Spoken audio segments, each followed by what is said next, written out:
The loud warning sounds filled the big space station where the Galactic Council worked. Ambassador Veltar looked at the glowing map in front of him, and his face showed pure fear.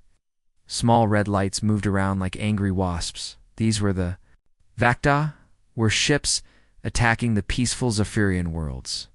"Sir, something bad is coming," said his helper, shaking all over. "We found another group of ships heading this way. The computer says they are from the Deathworld." Veltar felt his heart stop for a second. Humans. Every alien in the galaxy knew that name and felt scared when they heard it. These creatures came from a planet that was like hell itself. Their world had storms that could destroy cities, animals that could kill with one bite, and air so heavy it would crush most aliens flat.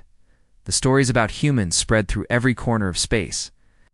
They said humans loved fighting so much they would start wars just for fun. They drank liquids that would poison other species and called it relaxing. They lived in places where the weather could freeze you solid or burn you alive, and they actually enjoyed it.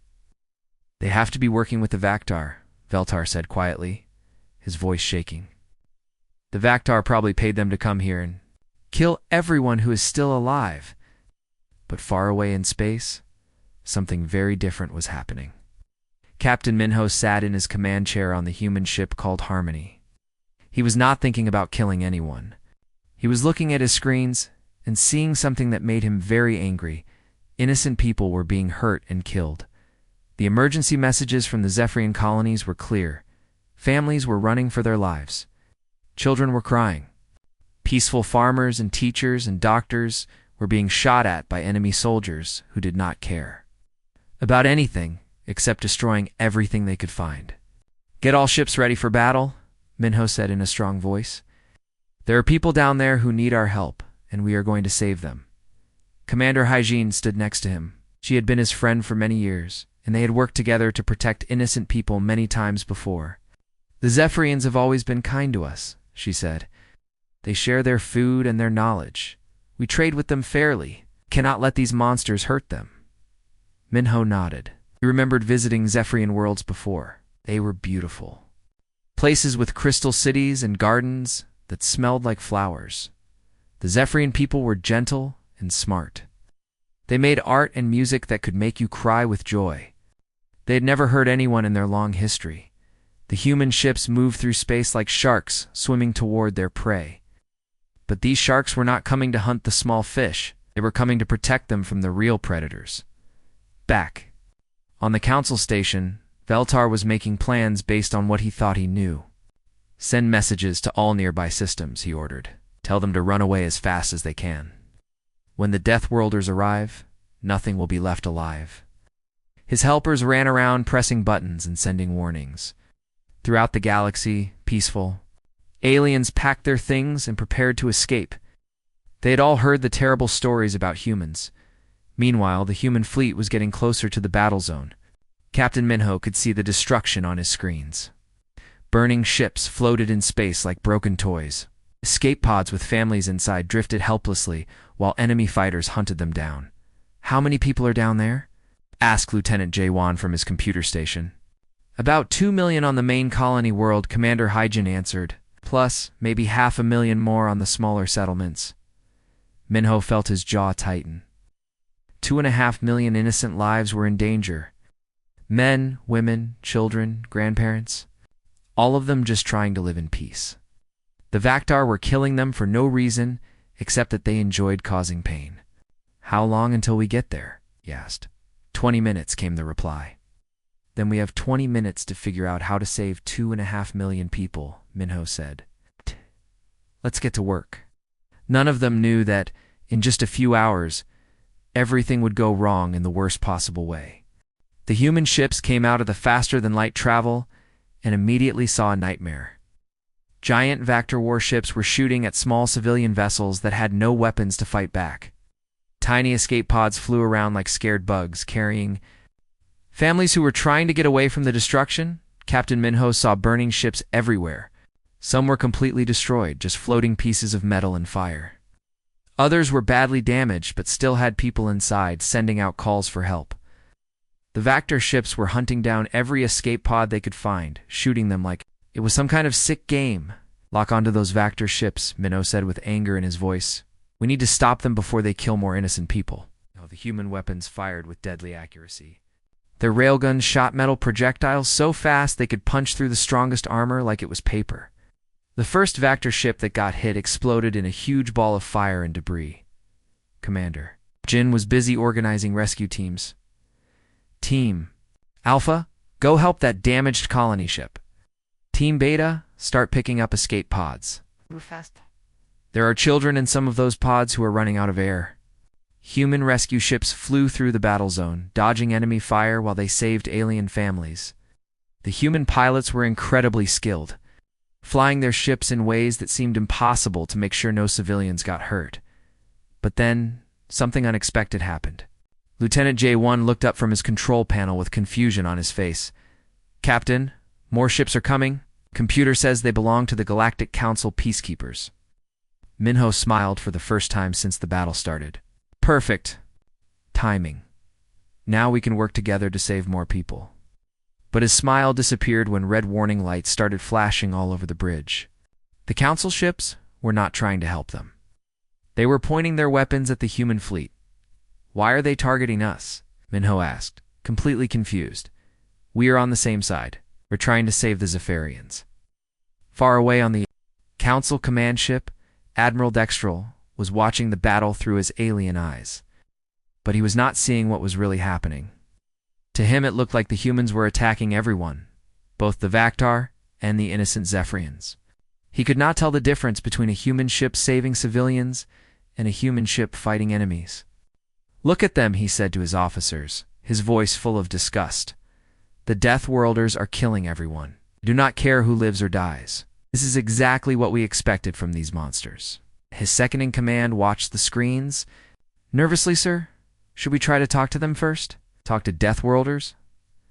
Dextrol laughed bitterly. They only understand violence. All ships.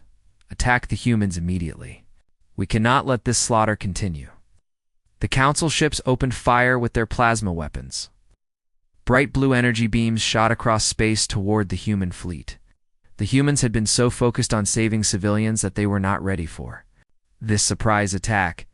The first plasma bolt hit one of the human rescue ships. The small vessel shook violently and smoke started pouring from its engines. Inside, human medics who had been treating wounded Zephyrian children were thrown to the floor. Sir, the council ships are shooting at our medical vessels, Commander. Hyjin shouted over the sound of alarms. We have wounded civilians on board those ships. Captain Minho felt anger burning in his chest, but he stayed calm.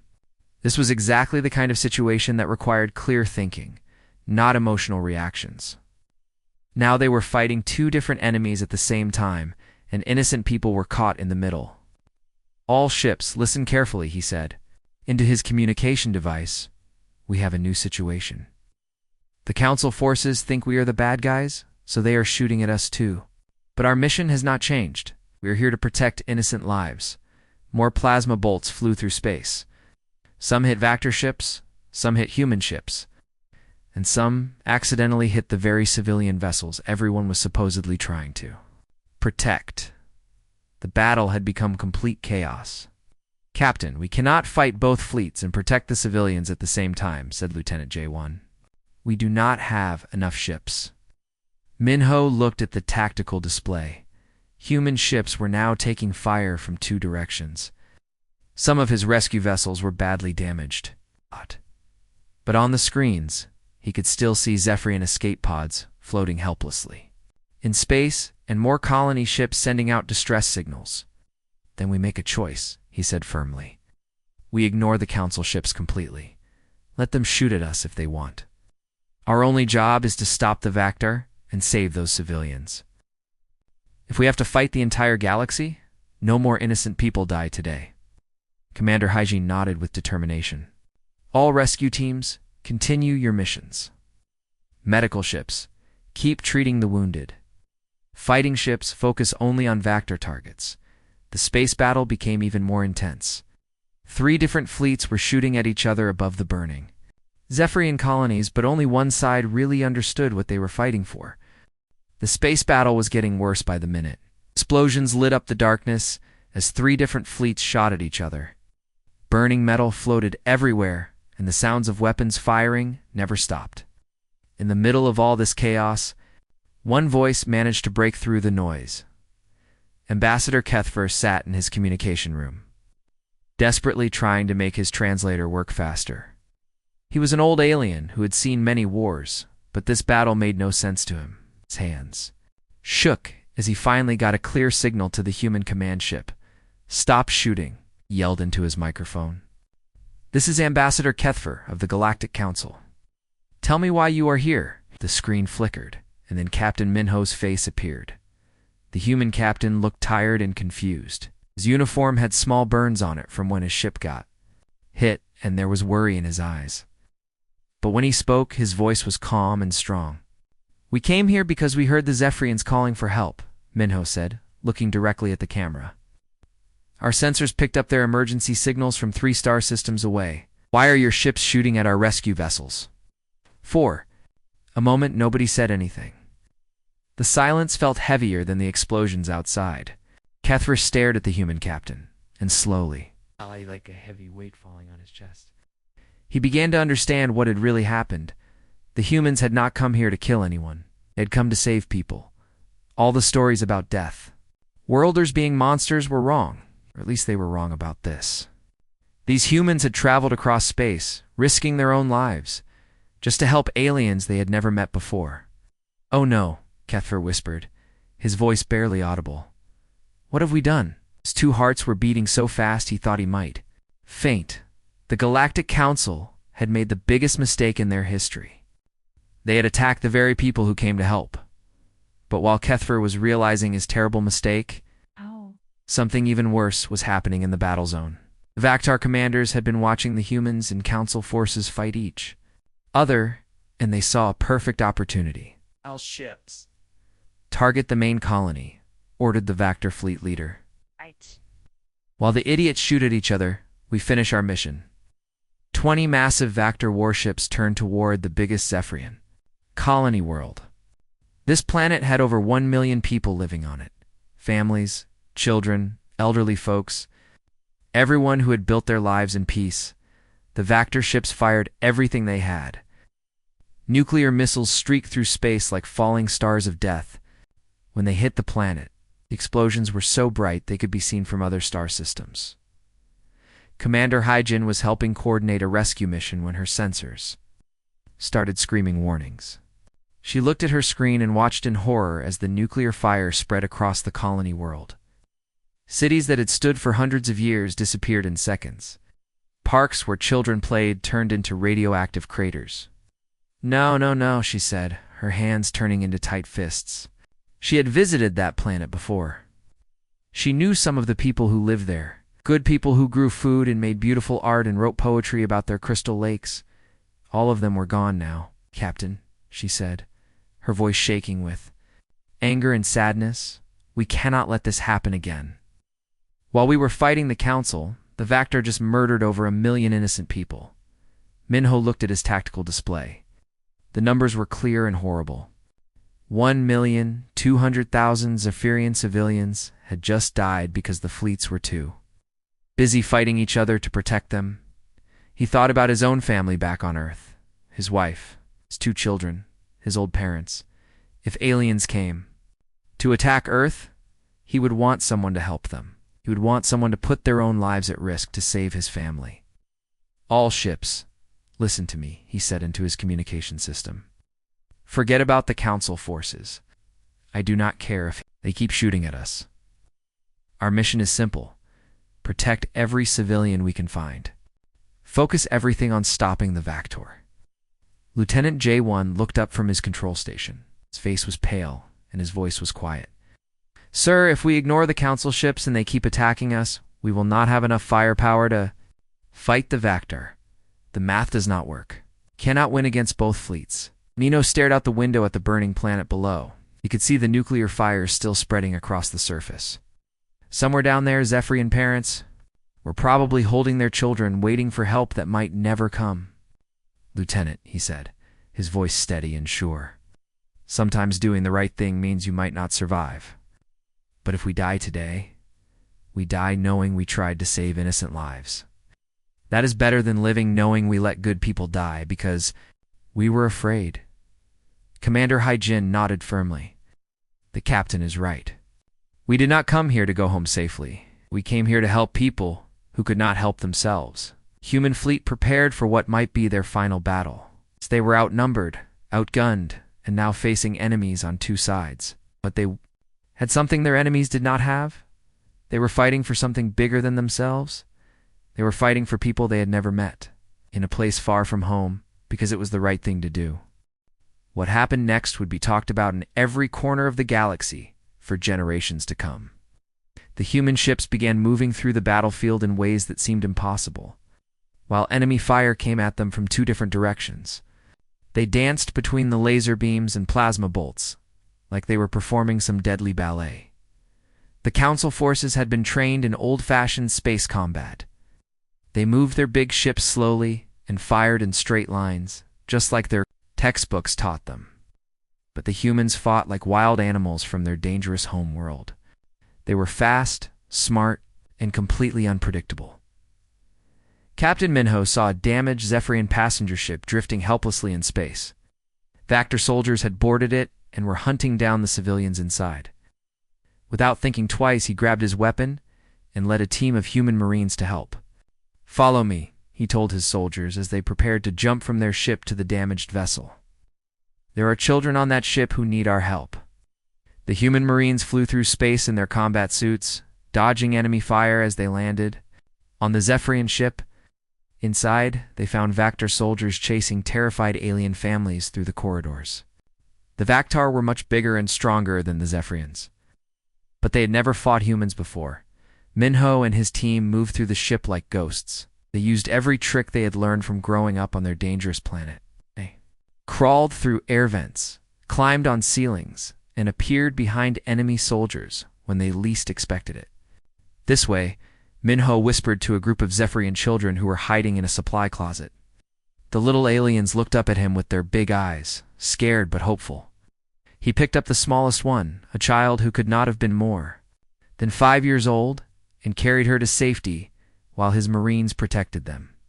Meanwhile, Commander Hyjin was organizing the biggest rescue operation anyone had ever seen. The main colony planet was still burning from the nuclear attack, but there were survivors scattered across the surface who needed immediate help. "All rescue teams, this is command," she said into her radio. "We have identified 17 survivor camps on the planet's surface. Radiation levels are dangerous, but people are still alive down there." Human dropships flew down through the atmosphere while Vector orbital guns shot at them. These small transport vessels were not built for combat, but their pilots flew them like fighter jets. They dove between explosions, skimmed across the burning ground, and landed in places where no sane person would go. In one survivor camp, human medics found a group of Zephyrian families hiding in a cave. The aliens were hurt, scared, and some of them were dying from radiation poisoning. The human medics immediately started treating them. Even though they knew the radiation was dangerous for humans too, one of the Zephyrian captains managed to contact the human fleet on his emergency radio. His voice was filled with confusion and gratitude. "Human ships, we see that the Council forces are still shooting at you. Why do you keep risking your lives to save us? You could leave and be safe." Lieutenant Jaewon was working in the medical bay when he heard this question. His uniform was covered in blood from treating wounded aliens all day. His hands were shaking from exhaustion, and he had not slept in over 20 hours. But when he answered, his voice was clear and strong. "'Cause helping people is the right thing to do," he said simply. "It does not matter what species you are, or where you come from. If you need help, we will help you." All across the galaxy, other alien species were watching this battle on their communication networks. They saw human soldiers jumping in front of laser beams to protect alien children. They saw human medics giving their own blood to save dying Zephyrians. They saw human engineers taking apart their own ships to fix alien rescue vessels. Most shocking of all, they saw human medics treating wounded Vector soldiers with the same care they gave to Zephyrian civilians. Even though the Vector had been trying to kill everyone, The humans still tried to save their lives when they were hurt. "Look at this," said one human medic to her assistant as they worked on a badly injured Vector warrior. "This soldier was shooting at children an hour ago, but he is still someone's son. His family probably misses him." The assistant nodded and helped bandage the enemy soldier's wounds. "My grandmother always said that showing mercy to your enemies is what separates good people from bad people." On the Council command ship, Admiral Dexrel watched his screens with growing amazement and shame. Everything he had believed about humans was wrong. These were not monsters who enjoyed killing. They were the most compassionate warriors he had ever seen. His own soldiers were asking him questions. "Sir, should we keep shooting at the humans? They are clearly trying to save the civilians." "Sir, one of their medics just saved the life of our wounded pilot. Should we really be fighting them?" "Admiral, they are doing our job better than we are. Maybe we should help them instead." Dexrel looked at the tactical display one more time. Human ships were still taking fire from his fleet. While they protected alien families, human soldiers were still dying to save people they had never met. These Deathworlders were showing his people what true courage looked like. Finally, he made the decision that would change galactic history. "All Council ships stop firing immediately," he ordered. "New mission, assist the human fleet. Our job is to protect innocent civilians, and that is exactly what the humans are doing. It is time we started doing our job properly." The tide of battle was about to turn. The great battle above the Zephyrian colonies finally came to an end, but not the way anyone expected. There were no victory parades or conquered planets. Instead, there were hugs, tears of joy, and the sound of children laughing again. The Vector fleet had been completely defeated. Their soldiers, who had seemed so confident and cruel at the beginning, now looked scared and confused. They had never faced enemies like the humans before. Every time they thought they had one, the humans found a new way to surprise them. Every time they hurt innocent people, the humans fought back twice as hard. "Retreat. All ships retreat." Vector Commander finally ordered. His voice was full of fear and shame. They had come here expecting an easy victory against peaceful civilians. But instead, they found themselves fighting the most determined warriors in the galaxy, the Vector. Ships limped away into deep space, many of them badly damaged. They would never forget this day. And the stories of human courage would spread even among their own people. But the real victory was not the military defeat of the enemy. The real victory was the thousands of Zephyrian lives that had been saved. Families that would go home together, children who would grow up to have their own children, elderly people who would live to see their grandchildren. Ambassador Kethfer stood on the bridge of Captain Minho's ship, looking around in wonder. Just a few hours ago, he had thought these humans were monsters. Now he watched as human medics carefully treated wounded Zephyrian civilians. The same hands that had fired deadly weapons were now gently cleaning cuts and giving medicine to alien children. One human nurse was holding a small Zephyrian baby while its mother received medical treatment. The baby was making soft cooing sounds, and the human was singing a quiet lullaby from her own planet. Even though they were completely different species, the love and care were exactly the same. "I need to say something to your people," Kethfer said to Captain Minho. His voice was quiet and filled with emotion. "My species owes yours a very big apology. We believed terrible things about you that were not true. We almost helped the real monsters win because we were afraid of the wrong people." Captain Minho was sitting in his command chair looking very tired. His uniform was torn and dirty, and there were bandages on his arms where he had been hurt during the rescue missions. But his eyes were still kind and alert. "We understand why you were scared," Minho replied. "The stories about our planet make it sound like a nightmare, but growing up in a dangerous place taught us to protect the people we care about. It made us strong so we could help others." Kethfer nodded slowly. "The Galactic Council has made many mistakes over the years, but this was the biggest one. We would like to invite humanity to join our organization. We need people like you to help us do better." Commander Hyjin was standing nearby, coordinating the delivery of food and medical supplies to the refugee camps. She had been working for 18 hours straight, but she still looked ready to help anyone who needed it. Lieutenant Jae-won was at his computer station. organizing the transport of wounded civilians to the best hospitals in the galaxy. He had learned to speak basic Zephyrian language during the battle so he could better communicate with the people they were saving. Captain Minho thought about the invitation for a long moment. Joining the Galactic Council would be a big responsibility. It would mean that humanity would be expected to help solve problems all across the galaxy. "We accept your invitation," he finally said. "But we have one rule that cannot be changed. When innocent people are in danger, we help them immediately. No long meetings, no political discussions, no waiting for permission. If people need help, we give it to them." Kethra smiled for the first time in days. "I think I understand now. You Deathworlders have become something much more important than just warriors." "What do you mean?"